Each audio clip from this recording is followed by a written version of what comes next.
നാടൊട്ടുക്കും നാറാൻ പോകുന്നു. മണിമുഴക്കം കേട്ട് ഞെട്ടി വോട്ടർമാർ. തിരഞ്ഞെടുപ്പിൽ തോറ്റാൽ സാധാരണ നേതാക്കൾ ജനവിധി അംഗീകരിക്കുന്നു എന്നാണ് പറയാറുള്ളത്. എന്നാൽ നമ്മുടെ ഉടുമ്പൻചോലയിലെ ആശാൻ സ്റ്റൈൽ ഒന്ന് വേറെയാണ്. UDFന് വോട്ട് കുത്തിയവരൊക്കെ വെറും വിഡ്ഢികളാണത്രേ. ജയിച്ചു കയറിയവർ അധികാരത്തിന് വേണ്ടി ഡൽഹിയിൽ തല്ലുകൂടുമ്പോൾ തങ്ങളെ തോൽപ്പിച്ച വോട്ടർമാരെ ഒന്നടങ്കം ആക്ഷേപിച്ച് മണിയാശൻ തന്റെ കത്തുന്ന ശൈലി പുറത്തെടുത്തിരിക്കുകയാണ്.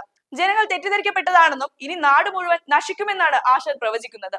വോട്ട് പെട്ടിക്കകത്ത് വീഴുന്നതിന് മുൻപേ മുഖ്യമന്ത്രി കസേരയ്ക്ക് വേണ്ടി കടിപിടി കൂടുന്ന കോൺഗ്രസിനെയാണല്ലോ നിങ്ങൾ ജയിപ്പിച്ചത് എന്നായിരുന്നു മണിയുടെ പ്രധാന ചോദ്യം.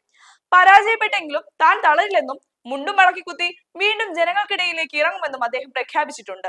തോൽവിക്ക് കാരണം ജനങ്ങളുടെ ബുദ്ധിശൂന്യതയാണെന്ന് വരുത്തി തീർക്കാനുള്ള ഈ ശ്രമം രാഷ്ട്രീയ വൃത്തങ്ങളിൽ വലിയ ചർച്ചയായിട്ടുണ്ട്.